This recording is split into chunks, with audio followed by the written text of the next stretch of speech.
अजितदादा आणि जितेंद्र आव्हाड यांच्यातला एक सुप्त आणि छुपा संघर्ष आपण नेहमीच पाहत आलो आहे. अगदी एकसंघ राष्ट्रवादीतही जितेंद्र आव्हाडांनी शरद पवारांना आपला बाप घोषित करून टाकल्यानंतर पवारांच्या रक्ताच्या नातेवाईकांमध्ये खळबळ माजून दिली होती, किंबहुना माजली होती. हा कोण नवीन आला, DNA टेस्ट वगैरे करावी का? आव्हाडांनी पवारांना जणू हायजॅकच केलेलं होतं.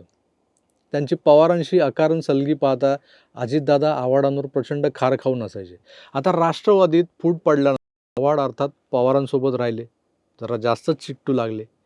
या अशा चिकट्याचा काटा कसा काढायचा यावर बरेच खल झाले. अगदी महायुतीकडून मुंबऱ्यात जितुद्दीन औलियाच्या विरोधात अनंत करमुसेंना उभं करून पाहावं का, असाही एक विचार प्रवाह चालवला गेला होता. पण आता अजितदादांनी आव्हाडांना हरवण्याचं एक नवं तंत्र शोधून काढलं. तर नवं असं नाही म्हणता येणार त्याला, जुनंच आहे. कारण आपण लोकसभेमध्ये वोट ज्या झाला हे तर बघितलेलंच आहे. परंतु त्यामध्ये सुद्धा जर एका मुस्लिम उमेदवारासमोर एखाद्या सेक्युलर हिंदू नेत्याला उभं केलं तर मुस्लिम कोणाला निवडतील, हे पश्चिम बंगालमध्ये अधीर रंजन चौधरी काँग्रेसचे आपले आणि युसूफ पठाण यांच्यामध्ये झालेली लढत होती, त्या उदाहरणावरून सगळ्यांनी पाहिलेलं आहे.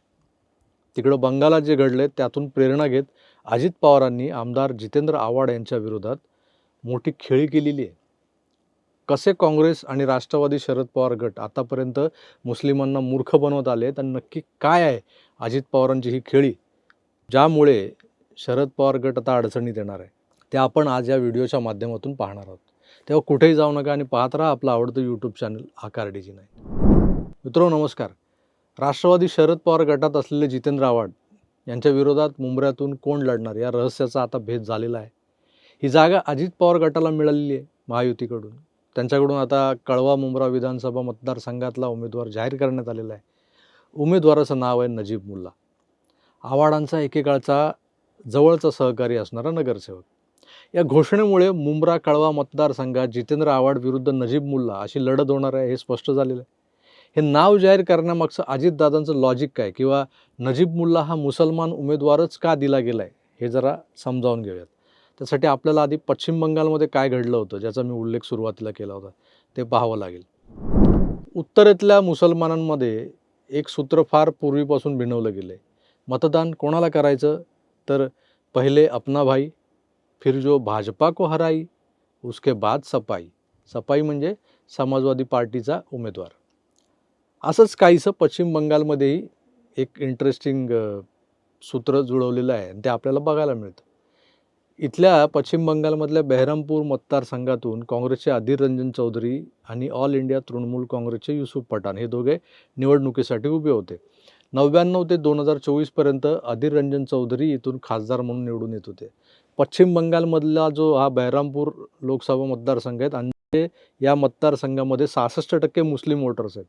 अधीर रंजन चौधरी आतापर्यंत मुस्लिम लांगुल चालनामुळे निवडून येत होते, परंतु ज्या क्षणी तिथे एक मुस्लिम उमेदवार त्यांच्या विरोधात उभा राहिला, तसं या लांगुल चालनानंतर सुद्धा मुस्लिमांनी अधीर रंजन चौधरी यांच्याकडे पाठ फिरवत युसूफ पठाणला मत देऊन त्याला जिंकून दिलेलं आहे. आता प्राप्त झालेल्या डेटानुसार युसूफ पठाण, जो की पहिल्यांदा निवडणूक लढवत होता इथून, त्याने अधीर रंजन चौधरींना 85,000 मतांनी हरवलेलं आहे. एवढं मोठं मताधिक्य. एक काँग्रेसचा सेक्युलर हिंदू उमेदवार मुस्लिम बहुल सीटवरती मुस्लिमांचं लांगुल चालन करून सुद्धा त्या जागी मुस्लिम उमेदवार येताच पराजित होतो. आता हे सूत्र स्पष्ट झालेलं आहे. म्हणजे तुम्ही किती त्यांची लाल करा किंवा किती त्यांचं अपीजमेंट करा, पण जेव्हा तिथे त्यांचा कोणतरी भाईबंद येतो त्यांच्यासारखाच लसणीचा, तेव्हा मग तो समोरचा जो कोणी असतो तो काफिर असतो. अशा काफिराला कसं काय मतदान करायचं? मग या काफिरांना बाजूला सारलं जातं. मग ह्या काफिराने वर्षानुवर्ष तुमच्या त्या ह्यांना ते लोणी लावलेलं असलं तरी ते काय आता महत्त्वाचं नसतं. आता कोण महत्त्वाचा असतो, तर तो आमचा एक जाळीदार टोपीवाला भाईबंद. तर हे चित्र जे पश्चिम बंगालमध्ये आपण पाहिलं आहे, त्यामुळे आता असं जाणवू लागलं की मुंब्र्यामध्ये नजीब मुल्लासारखा मुस्लिम उमेदवार समोर येताच आव्हाडांना धक्का बसू शकतो. इथे पण पश्चिम बंगालसारखं काहीतरी होईल याचे चान्सेस आता वाढलेले दिसतात. त्यामुळे इथे शरद पवार गटाचे हात आधीच दगडाखाली सापडलेले आहेत. लोकसभेदरम्यान वोट जिहादमुळे बदललेल्या निकालांचा आपण जर आढावा घेतला, त्यामुळे हे जे मुस्लिम आहेत, एका वेगळ्याच मस्तीत गुरमीत वावरत आहेत, शेफारलेले आहेत. आणि त्याचमुळे मुस्लिमांनी विधानसभा निवडणुकीमध्ये आरक्षण मागितलं होतं. आम्हाला 26% आरक्षण पाहिजे, म्हणजे उमेदवारांच्या यादीमध्ये. मग यांनी काय केलं, मुस्लिमांना वेड्यात काढत 20-30 जागा देण्याचं जाहीर केलं. उपमुख्यमंत्री पदाचं वचन दिलं. पण या 20-30 जागांमध्ये एक जागा मुंब्र्याची सुद्धा होती. पण आता तिथे जितुद्दीनच्या प्रचाराची सुरुवात झाली. म्हणजे मुस्लिम उमेदवार न देता पुन्हा हा बाटगा दिलाय. एक प्रकारे महाविकास आघाडीने मुस्लिमांना फक्त गाजरच दाखवलेलं आहे असं म्हणायचं. असं असताना ही लढत आव्हाडांना खूपच अडचणीची ठरणार आहे. आता हे बघायला मजा येणार आहे की मुंब्र्यातले मूल्य कोणाला निवडतील. कारण जितुद्दीनला मतं देण्यासाठी मुस्लिमांना स्वतःच्या धर्माविरुद्ध जावं लागेल. बाटगा असला तरी किंवा नाही म्हटलं तरी आणि कितीही केलं तरी जितुद्दीन एक हिंदू काफिरच आहे. मग या एका हिंदू काफिराला एक कट्टर मुस्लिम वोटर्स निवडून आणण्यास मदत करतील का? हे असं करायला इस्लाम त्यांना परवानगी देईल का? शरद पवारांवर या कांड्यांचं भारीच प्रेम आहे, आपल्याला माहीत आहे. म्हणून ते प्रेम आहे म्हणून ते तसं करतीलही कदाचित. पण असं केलं तर नरेटिव्ह काय सेट होईल? म्हणजे एक प्रकारे शरद पवार तुम्हाला अल्लापेक्षा मोठा झाला, इस्लामपेक्षा मोठा झाला. नाहीतरी ते स्वतःला देवांचे बाप समजतातच असे ना तसे. हे देवांचे बाप नेहमीच जसे सगळ्यांना कात्रीचा घाट दाखवत आले, तसंच ते अजितदादांनाही कात्रीत पकडत आलेले आहेत. वेळोवेळी दादा आपल्या करामती काकांच्या उचापती स्वभावाचा फटका झेलत आलेत.